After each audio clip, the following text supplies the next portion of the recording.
大家好啊，歡迎嚟到我哋頻道嘅今集呢，就同大家更新一下啱啱逝世嘅前中國國務院總理李克強嘅生平資訊啦。李克強就喺10月27號零時10分就喺上海因為心臟病逝世，搶救無效啊。咁李克強呢，外界好多人對佢嘅印象就係平實低調接地氣、清醒嘅改革開放意識。而佢上任以嚟呢，係力推簡政放權，大幅削減不必要嘅政府審批事項，就俾民眾同企業辦事創造便利。而佢亦都多次為嗰啲小商小販、卡車司機、快遞員在內嘅中下階層發聲，亦都主張要喺城市發展過程入邊俾地攤經濟一定嘅空間。佢亦都有主張以人為核心嘅城鎮化，係大力推動棚戶區改造工程，持續去主張惠及大約1億人居住嘅城鎮棚戶區同城中村嘅改造工作。而佢喺2023年3月5號第14屆全國人民代表大會第一次會議開幕，就發表咗佢任內最後一份政府工作報告。李克強就喺政府工作報告入邊指出，港澳台工作所取得嘅新進展，依照憲法同基本法有效實施對特別行政區嘅全面管治權，係制定實施香港特別行政區維護國家安全法，落實愛國者治港、愛國者治澳嘅原則，推動香港由亂到治，走向治及興嘅新階段啦。而李克強亦都喺報告入邊特別對香港同澳門嘅同胞表示感謝。而李克強曾經喺2020年嘅兩會記者會上邊就話，中國有6億人口，每個月收入得1000蚊人民幣左右。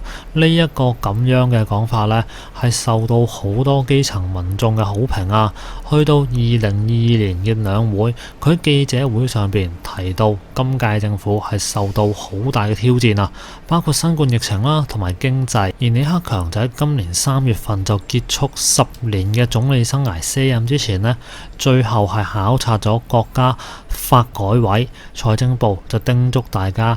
記住，發展係第一要務啊，發展嘅動力重在於改革啊。咁最後就影咗一張畢業照啦。而李克強就喺2008年嘅3月份當選做排名第1嘅國務院副總理。2013年喺12屆全國人大一次會議上邊當選做國務院副總理，直到2018年3月第13次全國人大代表一次會議上邊獲得連任。去到2023年卸任，其實佢已經係居於權力核心15年咁耐噶啦。而佢就任總理期間呢，其實一直有消息傳出佢同中國國家主席習近平呢係有內鬥嘅。咁去到舊年10月20大之後，習近平將領導階層都換晒做習家班啦。咁李克強呢就裸退，喺今年3月份就卸任總理，而即係7個月咋就傳出離世消息啊！而李克強離世消息過後係即時登上微博熱搜第1名嘅，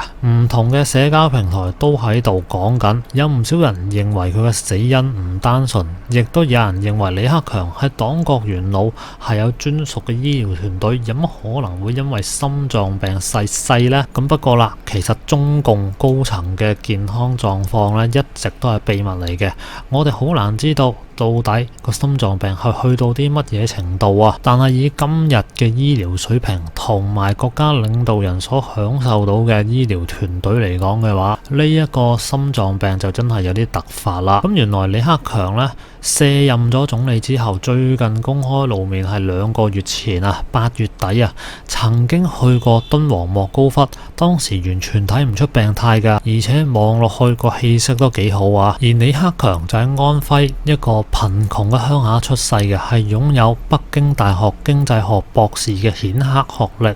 而且佢嘅學歷係真槍實彈通過嚴厲考核程序攞到噶。係冇使用到任何特權，亦都冇用到裙帶關係，係歷任中共國務院總理入邊學歷最高、經濟理論最堅實，亦都最具有現代化素質嘅新世代領袖。而李克強呢，係根正苗紅嘅共青團成員啦，一早喺1982年就擔任北大共青團書記，短短10年啦，去到93年啊，已經升為團中央嘅第一書記，成為統領全國共青團嘅最高領導。之後李克強又只係用咗14年啊，就完成河南省委書記、遼寧省委書記嘅地方大官嘅呢個歷練啊，而之後佢成為咗中共最高領導機構中央政治局常委嘅委員，兼任國務院副總理，而當時佢先至52歲咋。而李克強呢，佢個升官講得上好似火箭咁快，咁最關鍵呢，其實在於當時嘅國家主席胡錦濤嘅欽點啦。胡錦濤同李克強所領導嘅共青團嘅團派喺短短20年上邊啦，已經成為中共政治版圖上邊可以呼風喚雨嘅主流派系啦。而佢哋嘅梯隊，佢哋嘅人員喺全國各省都有開枝散葉啊。咁頭先都講到啦，就話李克強好似冇乜點用到裙帶關係噃。咁但係呢一點呢，都唔係話完全正確嘅，因為佢喺北大共青團書記任內娶咗河南洛陽外國語學院畢業嘅高材生程紅，而程紅嘅爸爸程金瑞就係共青團嘅資深幹部，最高曾經擔任共青團河南省第一副書記。而程金瑞喺共青團入邊有好深厚嘅人脈啊，係為李克強早期升官提供咗好大嘅助力。咁當然仲有啦，李克強嘅爸爸李鳳三喺解放之後嘅50年啊，就做咗安徽省鳳陽縣嘅縣長。鳳陽縣係歷史文化名城啊，而李鳳三中意舞文弄墨同地方名流交往，後來做到中級法院院長。所以李克強由細到大唔單止能夠讀書啊，而且佢係喺呢個官場文化嘅氣氛上面長大㗎，因為佢阿爸呢就中意同啲地方名流交往啊嘛，咁好容易呢就會帶埋自己啲小朋友一齊出去㗎。所以由細到大浸淫喺官場文化嘅李克強就知道乜嘢叫低調，同埋點樣少說話多做事，持盈保泰，就係佢行事風格啦，亦都係可能呢由細到大培養出嚟嘅。而佢喺北大期間，當時呢佢把口好犀利嘅，係一個活躍分子嚟嘅，講說話妙語連珠。但係去到個官越做越大，行事就越嚟越低調啦。而程紅喺首都經貿大學任教，但係李克強調入中央之後就只做研究，冇再拋頭露面啦。而佢老婆程紅幾乎唔會陪李克強喺公開場合做任何露面嘅，而且喺坊間網絡上幾乎係揾唔到佢嘅相。而李克強嘅老家安徽定縣近年嚟都成為關注焦點啦。咁不過呢個出咗宰相嘅小川好似就冇乜特別改變。而李克強擔任國務院副總理之後，對住媒體永遠都係一個表情，睇唔出佢喜怒哀樂嘅。唯一曾經曝光過嘅就係佢喺維基解密入邊參加美國大使館晚宴嘅時候，就對美國官員講啦，就中國嘅 GDP 人造嘅，冇參考性。而佢自己呢，就由火車貨運數量、電力消耗嘅呢啲實際數字上邊嚟睇經濟嘅好與壞。而其實李克強嘅一生入邊呢，係有唔少對佢幫助好大嘅人嘅，就係俗稱所謂嘅貴人啦。咁第一個貴人呢，就係桐城派嘅嫡傳弟子李成啊。咁當時呢，就發生喺文革時期啦。讀書無用論啊，風行大陸，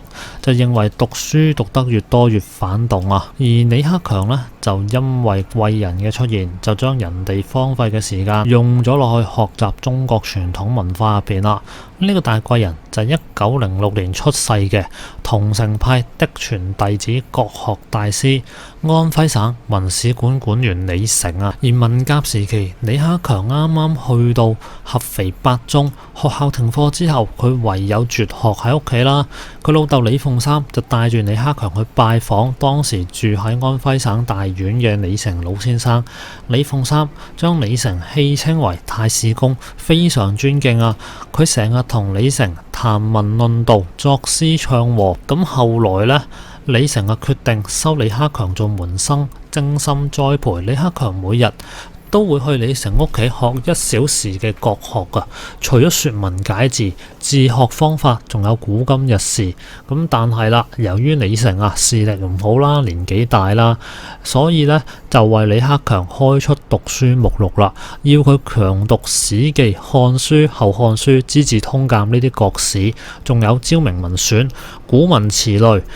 經史百家雜抄之類嘅書單啦。咁呢啲書單對初學者嚟講個起點都幾高噶，但係李成就話讀書人個眼界一定要開闊，要見得到大場面。咁後來李克強嘅進步好快啦，令到李成好開心啦。逢人就話呢個人呢，第日必當大任啊！咁即使係停課停咗5年啊，李克強呢就喺呢5年時間接受咗同年齡人難以觸及嘅中華傳統文化嘅熏陶啦。而李克強喺李成嗰度學到嘅唔單止係國學知識啊，亦都係教咗佢好多做人嘅正確觀念。咁原來李成佢研究範圍好廣噶，由經史子集、陶至佛學，仲有歷史地理啊，特別係軍事地理啊。喺1977年正在寫作《中國歷史地理概論》嘅李成，寫到一半就已經去世啦。咁當時嘅李克強呢，喺農村做知青，知道呢一個咁樣嘅消息，好傷心啊。20年之後，李克強喺安徽日報上邊發表咗一個追憶李成先生嘅文章。而去到1977年嘅12月啊，嗰一場喺冬天所舉行嘅考試就成為李克強人生嘅最大轉捩點。作為570萬人其中嘅一個人呢，佢走入到可以改變佢人生命運嘅高考考場。而當時李克強喺鄉村做緊中學老師，而根據佢自己曾經嘅文章透露啦，佢填報高考志願嘅時候啊，第一志願係安徽師範學院，第二志願先係北京大學啊。因為呢一年高考係競爭最激烈嘅一年啊，錄取比例係29:1啊。佢擔心北大錄取分數線太高啊，就算佢好想去北大都好啦，只能夠係作為第二志願去做備選。咁佢又回憶啦，喺填寫高考志願之前呢，佢曾經收到一個同佢相識嘅學者嘅來信啊。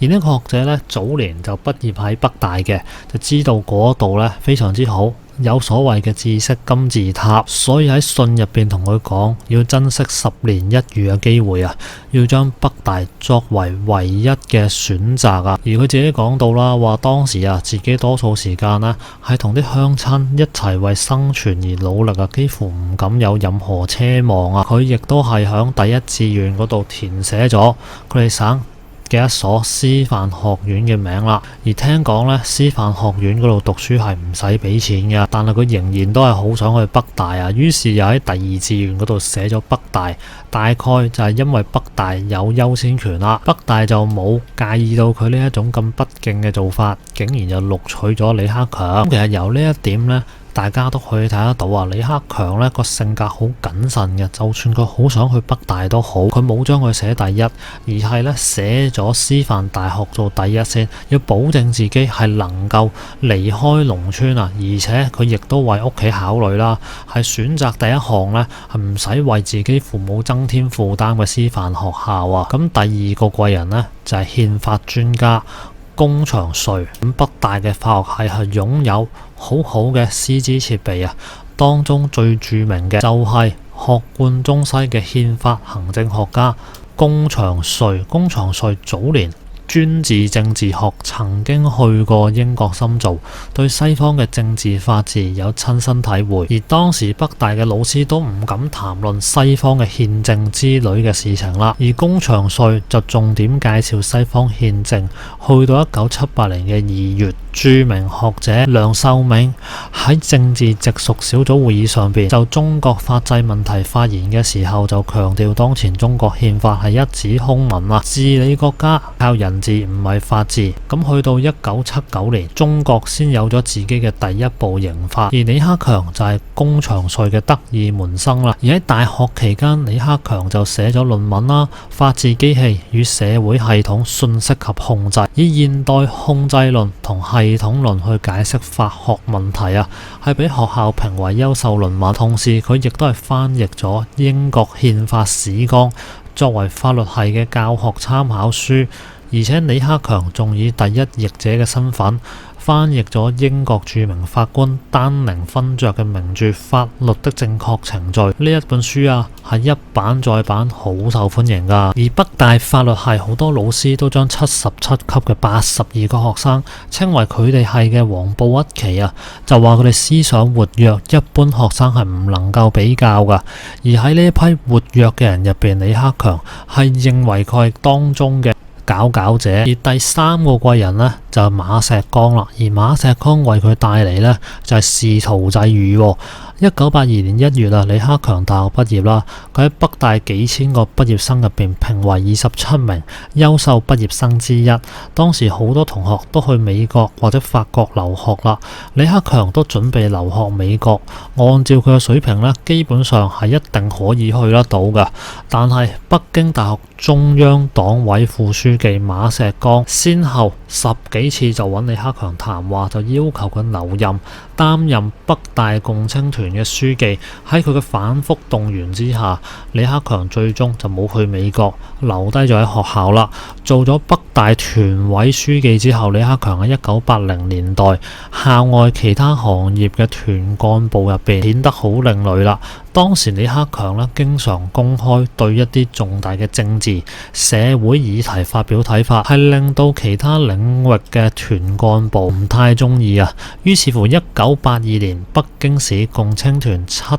大上選舉全國共青團11大代表嘅時候，呢個北大團委書記就落選咗啦。就算李克強本人唔太介意啊，但係時任中共中央組織部副部長嘅黃昭華就急啦，就有出面干預，令到李克強列席咗團11大，亦都有被選舉權。於是乎李克強就選為17人嘅團中央常委之一，而當時嘅團中央書記處第一書記係黃紹國，而胡錦濤就係團中央書記處書記啦。咁第四個貴人就一定係胡錦濤啦。咁由於佢結識咗胡錦濤，李克強就進入咗所謂嘅政壇快車道啦。冇幾耐啊，李克強就調到團中央工作。1985年啊，30歲嘅李克強就增補為團中央書記處書記。咁喺呢段時間呢，李克強仲讀埋北京大學經濟學院嘅在職碩士。喺1988年，佢嘅經濟學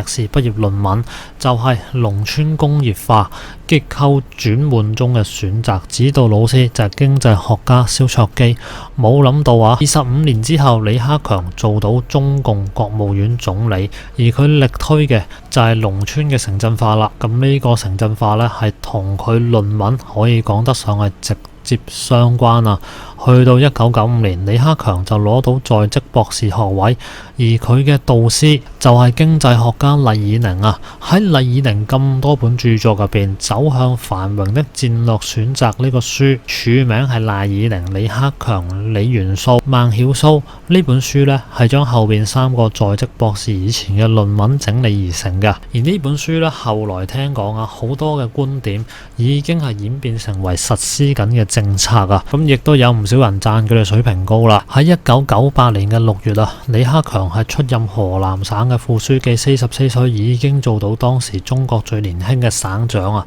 去到2004年嘅12月底，李克強調任遼寧省書記。2007年嘅10月22號，52歲嘅李克強進入中央政治局常委，成為最年輕嘅中共副總理。而胡錦濤由一開始就已經將李克強係按照總理嘅人選去培養噶啦，因為喺政治圈入邊啊，大家都開始意識得到經濟發展先至係中共執政合法性存在嘅最根本保證同埋基礎。揾一個能力太低嘅人呢，可能會搞唔好經濟啊，所以要揾一個真真正正識經濟有能力嘅人做總理啦。咁呢一點呢，就成為當時各派嘅共識。咁所以李克強就成為咗當時最熱門嘅人選啊。咁亦都係因為呢四位嘅貴人啦，就令到李克強係可以一直平步青雲啦。而去到2022年嘅3月，國務院總理記者會上邊，李克強就宣布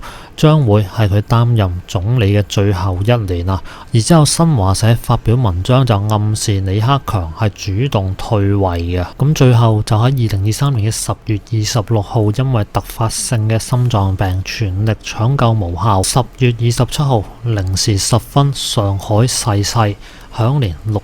68歲。好啦，咁今集呢，就同大家簡單咁講咗一講李克強嘅生平啦。咁大家有咩想講呢？下邊留個言啦。咁我哋下集再見啦，拜拜。